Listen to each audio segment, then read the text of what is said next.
Alors bonjour, aujourd'hui nous sommes avec Antoine. On a pour sujet la confiance en soi, donc un thème bien fondé. Alors Antoine. Donc Bibi, salut à tout le monde. Hein? Salut à toi.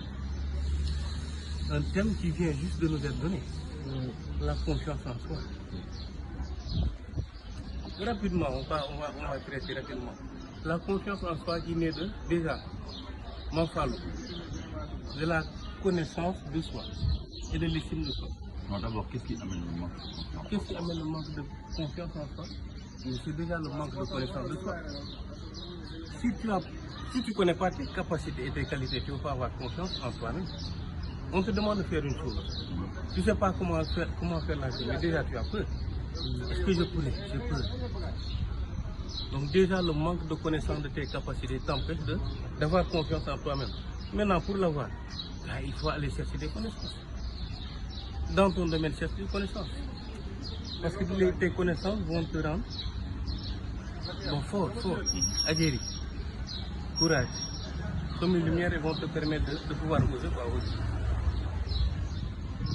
En parlant de confiance en soi, qu'est-ce qu'on peut également dire? Mais qu'il y a deux formes de peur et deux formes de courage. Quelles sont les deux formes de peur? Tu connais? Deux formes de peur. Oui. Il y a une peur émotionnelle et une peur physique. Maintenant, qu'est-ce qu'il faut dire que la peur émotionnelle n'existe pas chez les animaux? La peur émotionnelle ou la timidité, les complexes, c'est ce que tu penses, que l'autre pense de toi. Alors que certainement l'autre ne pense rien de toi. Ce que tu penses que l'autre pense de toi. La femelle hyène, qui dépasse les lions, elle ne va pas dire qu'est-ce que les lions vont penser de moi, de ma démarche. Non. Les animaux n'ont pas cette capacité ou cette faculté. Mais les complexes, les timidités, pour retenir, c'est ce que moi je pense, que l'autre pense de moi. Et après, et alors? De ce qu'il pourrait penser de moi, et alors? On va te dire, et après? Mais d'autres diront simplement qu'ils s'en foutent. Alors parce qu'ils veulent être libérés et enfin vivre,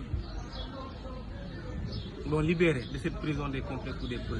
Et quoi encore? La peur physique, c'est ce que nous on partage avec les animaux. La peur d'être blessé, même le lion face à un danger, recule.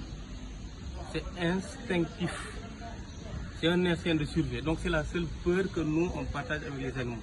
Comment s'en sortir par rapport à cette peur physique?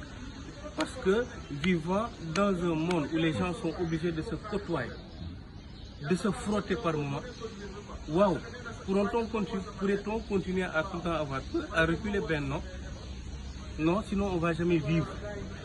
Sinon on ne va jamais être dans ce que nous on est appelé à être, devenir. Donc c'est déjà oser les petites affrontages. Mais dans l'amour. Parce que la peur même de ne pas toucher crée la peur. La peur de ne pas toucher l'autre crée la peur. Alors que l'autre on est appelé